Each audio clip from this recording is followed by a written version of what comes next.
उससे करो, उनको ये न लगा अभी के लिए है कि अंदर भी वही आत्मा बैठी है जो महापुरुषों के अंदर आती है, क्योंकि मनुष्य का जीवन वो भी जीते हैं और हम भी जीते हैं। यदि हमारा आहार शुद्ध रहेगा, हमारा विचार शुद्ध रहेगा, तो हमारा जो जीवन है वो भी सही मार्ग पर चलता जाएगा।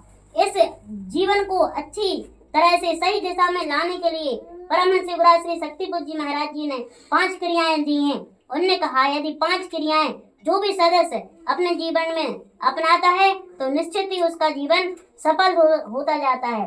गुरुवर ने 5 क्रियाएं, पहली क्रिया बताई है गुरुवर ने कि यदि आप नशा मांसाहार से मुक्त होकर चरित्रवान चेतनावान जीवन जीते हुए आप अपने घर में माँ का ध्वज लगाते हैं, तो जिस प्रकार अगर बुरी शक्तियां होती हैं तो वो दूर से प्रणाम करते हुए बाहर की ओर दूर निकल जाती हैं, और जो अच्छी शक्तियां होती हैं वो आपके घर में प्रवेश करती हैं। इसलिए आप अपने घर में माता आदि शक्ति जगत जननी जगदम्बा का जो छवि के ऊपर लगा है, ये ऐसा ध्वज पंच ज्योति शक्ति सिद्धाश्रम धाम में ही मिलता है, वहाँ से लाएं।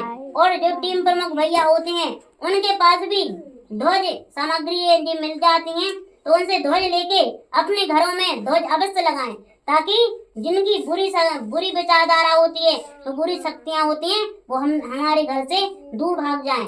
और दूसरी क्रिया गुरुवर ने बताई है शक्ति जल का पान करें। यदि हम शक्ति जल का पान करेंगे, ऐसा शक्ति जल जिसका अगर गुरुवर जी मूल रखते, कीमत रखते, तो वो उतना बता भी ना पाते, और अगर बताते तो लोग सोचते कि हाँ इन्हें बेचना है ना, इसलिए जी इतनी बड़ा चढ़ा के अपनी चीजों को बता रहे हैं। तो गुरुवर ने उसकी कीमत कुछ भी नहीं रखी है। यदि रखना चाहेंगे तो उसकी कोई खरीद भी नहीं पाएगा, और बड़े बड़े लोग खरीद लेंगे, और गरीब लोग जो रहते हैं वो दूर ही देखते रह जाएंगे, उनको ये क्रियाएं नहीं मिल पाएंगी। इसलिए गुरुवर ने निःशुल्क शक्ति जल प्रदान किया है। 8 शक्ति यज्ञ किए, ऐसे शक्ति यज्ञ जिनको करने की क्षमता इस भूतल पर किसी में भी नहीं है।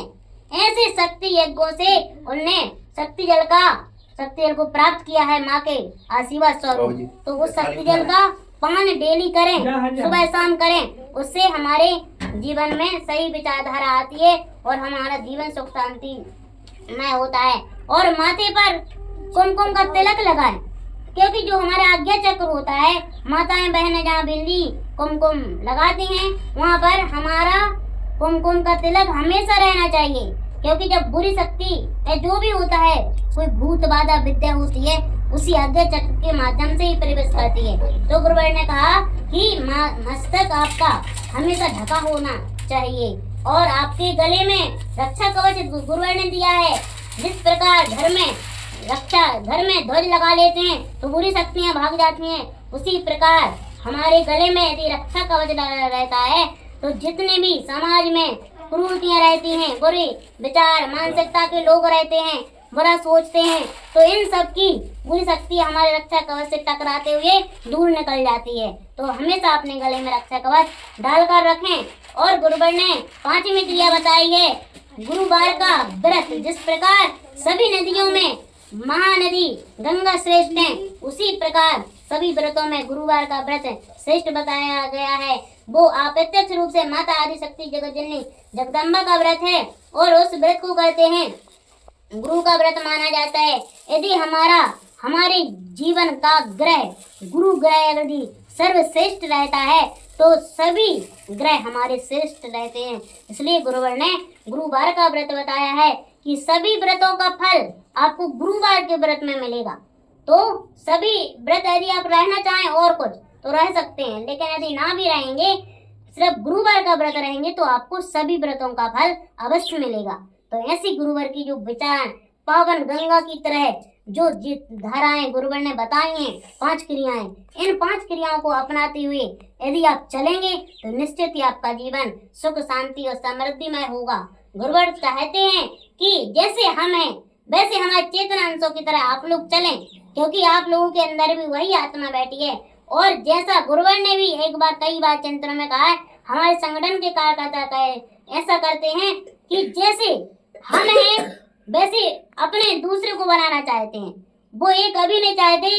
गुरुवर की विचारधारा ही इसी चीज से स्पष्ट हुई है कि जब उनने सोचा था कि जैसा रक्त बीज को जब माता आदिशक्ति जगत जननी जगदम्बा वध कर रही थी, तो उसका एक एक बूंद जब धरती पर गिर रही थी, तब उसके राक्षस पैदा होते जा रहे थे। तो गुरुवर ने संकल्प लिया था कि हम चेतना तरंगों के माध्यम से वैसे ही अपने एक एक चेतना तरंगों के माध्यम से एक एक शक्ति साधक को तैयार करेंगे। तो हमें वैसा ही बनना है और वैसे ही अपने परिवार वालों को बनाते जाना है। इसी के साथ साथ जय माता दी।